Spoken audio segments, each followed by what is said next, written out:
25 centuries ago, a holy man said to the ruler of Ceylon, O great king, the birds and the beasts have as much right to live as thou. The land belongs to the people and all the other beings. Thou art only the guardian of it.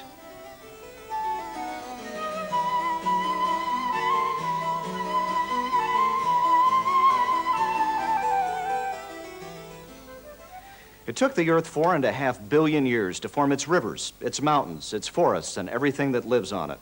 But it took mankind only 100 years to upset the delicate balance that holds together all the elements of the planet.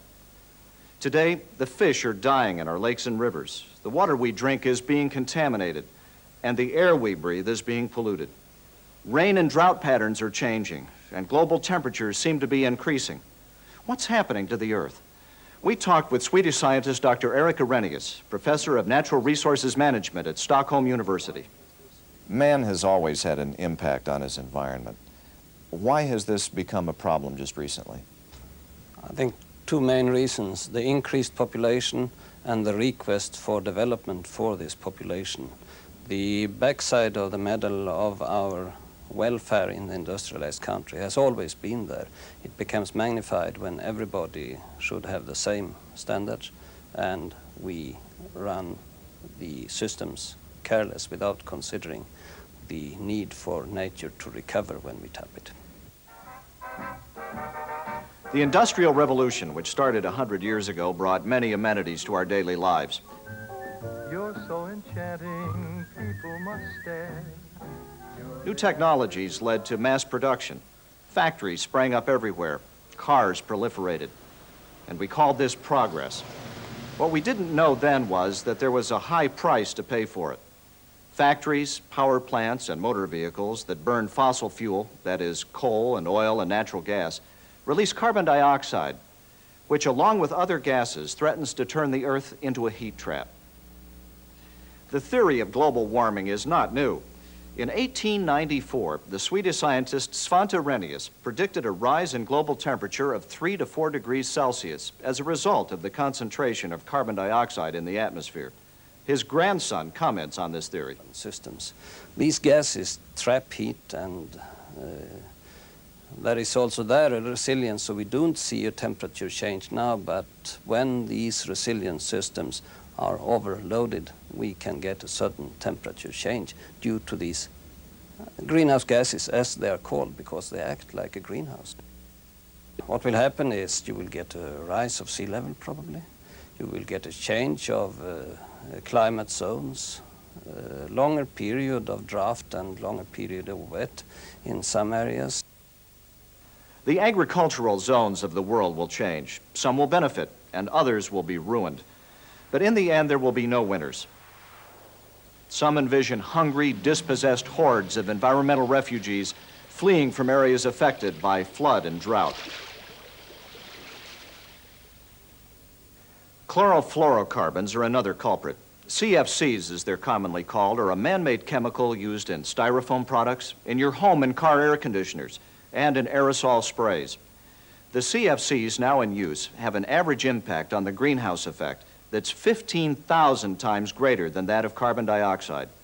CFCs are also responsible for the thinning of the ozone layer that protects us against ultraviolet radiation from the sun.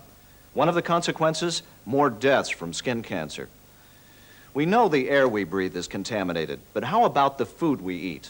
Is it safe? Phyllis Hasbrook is the founder of Terra, an organization dedicated to fighting the use of pesticides in agriculture. The problem with pesticides is they don't know when to stop killing. They're designed to be poisons to kill weeds or insects, and they do a great job, but then they keep on poisoning animals and people.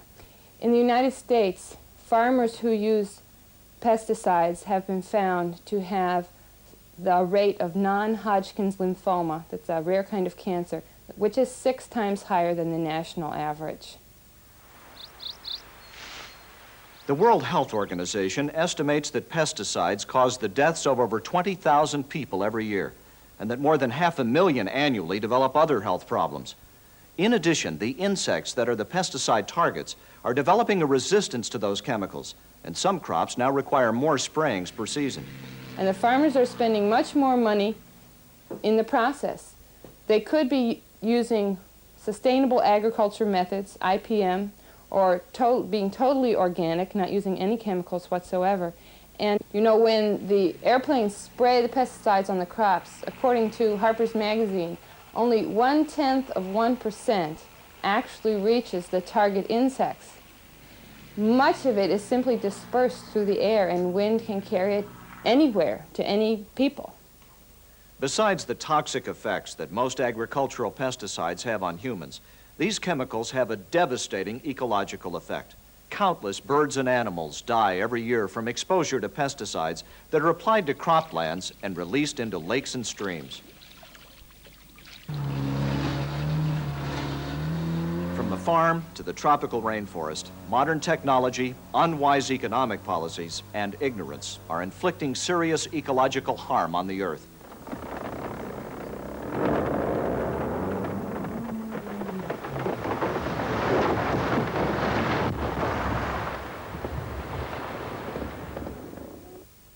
Some of it, such as the loss of whole species of plants and animals, is irreversible. Dr. Tom Lovejoy is an expert in biodiversity. He's the first environmentalist to receive the prestigious Order of Rio Branco from the government of Brazil for his ongoing research projects in the Amazon. Well, I mean, you have to realize that the rainforest is the ultimate expression of life on Earth. I mean, that's where 50 to 90% of all plant and animal life is. I mean, it's just, you know, if you're interested in animals and plants, I mean, that's it. How fast are the tropical rainforests being lost around the world? Well, you know, the embarrassing thing is we can't tell you precisely, but it's like between 50 and 100 acres per minute. Per minute? Per minute. How's that going to affect the environment? Well, I mean, it'll do three things. One is it will wipe out the greater part of our stock of plant and animal species. I mean, with all they mean for how society works, which is tremendous. It will affect regional climate because rainforests, in fact, make some of their own rainfall. If they're not there, the climate will dry. And then it also gets tied to global climate change. Probably about 1 billion tons of carbon a year is added to the atmosphere just from burning of tropical forests. That's out of an annual net increase in the atmosphere of about 3.5 billion tons. Man seems to be at war with the plants and animals that share the planet. In Africa, poachers decimate species already threatened by loss of natural habitat. They kill to satisfy human vanity and tourists' hunger for rare souvenirs.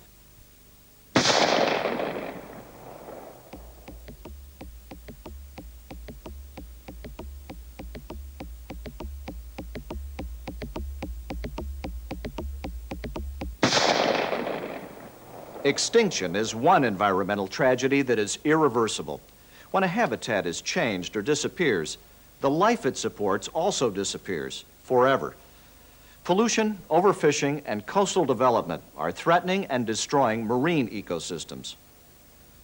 Farmland in the Alps is becoming rare because of overexploitation of the area for tourism. Wetlands in the United States are being drained for agriculture, despite the fact that they yield very poor crops and are the habitat of thousands of mammals, birds, and insects. Wetlands also provide flood control, storing excess rainwater and releasing it gradually into the rivers. In Madagascar, the great island in the Indian Ocean, 90% of the original vegetation has been lost. The remaining tropical forests in the world are vanishing. In the foothills of the Andes and the Himalayas, in Central America, Malaysia, East Africa, Australia, Brazil. It's said that when man destroys what man has created, it's called vandalism. But when man destroys what God created, it's called development. Short-sighted and ill-conceived policies are playing an important role in the degradation of the environment. Some countries clear their forests to grow export crops and cattle, others to export timber. Mary Allegretti, Brazilian anthropologist and recipient of the 1990 United Nations Environmental Program Award, comments on the specific problems of the Amazon. A Amazônia foi devastada em The mais Amazon de has 10% suffered the devastation of more than 10% of its territory. The effects of this deforestation are very small, economically speaking. That is, the contribution of the Amazon to Brazil's gross national product has not changed much in the last 20 years. In addition, the population that has migrated from the south of Brazil to reside in the Amazon lives in poorer conditions than they did before. From any angle, clearing the forest is working to our disadvantage. A Amazônia está sendo queimada e junto The com a Amazon is cinza being da burned, and floresta, together with the ashes of the forest, knowledge is getting away from us. Whether you're trying to help medicine or you're trying to help agriculture or whatever it is, you need to know about biological systems. And the ultimate library is the working natural systems contained in the plant and animal life of the planet. So it's a book burning that's going on.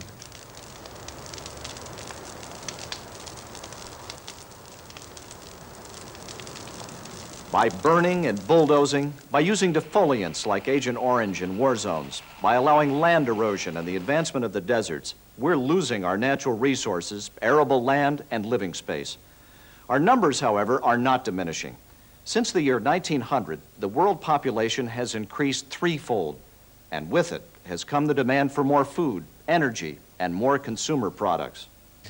I mean, you simply cannot look at any of these problems apart from population. You got 95 million more people to feed every year, and we just can't keep on adding people at that rate. Our planet may have taken all the abuse it can take. That you can keep adding stress, you can keep adding change, and the biological communities don't change very much, and then all of a sudden they fall apart. But I still believe that what we do in the next 10 years is going to say whether we can avert that collapse in the future or not. Now is the time to reflect on the damage we involuntarily inflict on the Earth and establish plans for immediate action. Now is the time for industries to clean up their act. Acid rain, produced by sulfur emissions from coal and oil burning, is killing the fish life in lakes and rivers and the trees in the forests. Toxic waste dumped into rivers or buried in the soil is destroying whole ecosystems and poisoning people. How can we avert further damage? I think first and foremost, industries have to look for ways to reduce the pollution just starting with the design phase. And it's so much cheaper to do things in an environmentally benign way to start with than to invest in the cleanup or the amelioration afterwards. The question is how quick we could change our activities so that we are more efficient in our handling of natural resources. If you sum up the leakage of heat through windows in Europe, East, West, and Russia, it's the oil production of the North Sea. Over one winter, they consume 1 year production of oil in the North Sea. The whole question is a question of putting in new efficiency criteria, the efficiency criteria to be able to tap nature without damaging it. Fossil fuel burning power plants are important contributors to global warming. Nuclear power plants, however, don't pollute the air, but bring in the danger of radioactive waste disposal. To counteract the greenhouse effect, new energy alternatives are being sought. Wind power, geothermal power, which utilizes the Earth's interior heat, biomass energy, which recycles plant and animal waste. Solar power is another source of renewable energy. Recycling is a new efficiency concept that's catching on all over the world. Somebody once said there's no such thing as garbage, only misplaced resources. But what they mean is don't leave it outside the fence. You're supposed to not leave it outside the fence, you're supposed to bring it inside. Americans are producing about 440,000 tons of garbage a year, and we simply have no place to put it. Our landfills are filling up. And one of the solutions to that problem is recycling. Americans are throwing away millions of pounds of garbage every day, most of which is very recyclable, such as cans, bottles, and newspapers. We'd love to see the consumers choosing products at the grocery store which are made of recyclable material. Ever since I learned that recycling an aluminum can as opposed to making one from scratch saves electricity equivalent to using your television for 3 hours, it just has seemed absurd to me to throw out an aluminum can instead of recycling it. These are all alternatives we must focus on now if we want to prevent total collapse. There are also options for the use of the rainforests. Quando seringueiro corta When a seringuero cuts the rubber tree or picks a nut or uses the other resources of the forest, he is careful because he knows that the future depends on the proper use of these natural resources. This is a very important concept in thinking about the Amazon. Existem pesquisas importantes sendo There are feitas important hoje studies underway at present that point to both medicinal plants and oils, resins and fruits, and we can also think in terms of another type of activity, like, for instance, tourism. Tourism could be a good activity to encourage in the Amazon in many respects. It could include trips for vacation, for scientific purposes. It could be expeditions. To stop environmental damage, we need to take immediate action. Public apathy and policymakers' caution may postpone solutions until it's too late. And at that point, there's nothing you can do about it.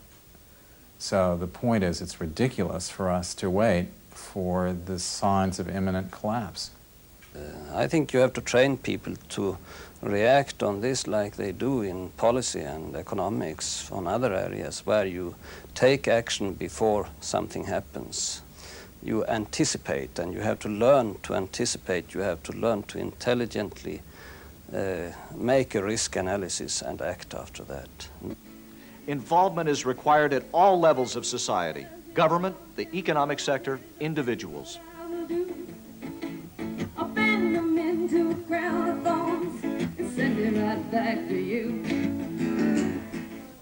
A few years ago, I started hearing about the terrible environmental catastrophes which are happening, and I felt very bad that I wasn't doing anything to stop them. I think it was the birth of my son, who is 3.5 now, and I have another one on the way. It made me realize that though I may be dead when these changes come about, they won't be. They'll have to live in this world. And I want to do what I can to make it better for them. And I think every parent should do what they can and find the time to help save the planet. I think one of the things that those in commerce will soon recognize is that people are going to begin to spend their money more effectively for products that are more environmentally sound than others. So the smart businessman is going to be ahead of that game. Dentro do Brasil, por exemplo, é absolutamente essencial a Within formação. Brazil, for example, it is absolutely essential to shape public opinion with relation to the Amazon. They don't value the Amazon as their heritage, a biological heritage, a cultural heritage of Brazilian society. Da sociedade brasileira. Então, campanhas de formação de opinião. Campaigns to shape opinion in the urban areas of Brazil are an essential step, work that must be done. You know, the human is a very inventive sort, and all you have to do is start thinking about the need to deal with the environmental reality, and there are going to be dozens of ideas popping up that we can't even guess about now. The task to preserve the planet is every human being's concern. We can make a difference in the way we shop, the energy we save, the politicians we elect. But it will take more than personal commitment. It will take national and global commitment. It will take extraordinary leadership. And here is where Rotarians can make a difference. This year, under the leadership of Paulo Costa, Rotary International President for 1990-1991, Rotarians are launching a crusade to save the environment. In this Rotary year, we'll be placing a special emphasis on ecology. I'm absolutely convinced that hour has come for Rotary to lift its voice in defense of natural resources. We'll be concentrating our efforts on 4 basic areas: flora, fauna, air pollution, and water resources. Our primary aim will be to increase the awareness of Rotarians as individuals. Next, we must involve the Rotary clubs and then draw in the districts. finally, we must make an impact on Rotary International as a whole. The name of our great ambition will be Preserve Planet Earth. I am truly excited at the prospect of what such a movement can achieve. But everything will depend on the goodwill, the creativity, and the absolute commitment of all involved. Rotarians, I'm counting on you. We're just beginning, but I'm confident that our venture will be a success. We can show the world that Rotarians react in times of crisis with all their energy, their influence, their enthusiasm, and their imagination. And that Rotarians will begin working now to preserve planet Earth.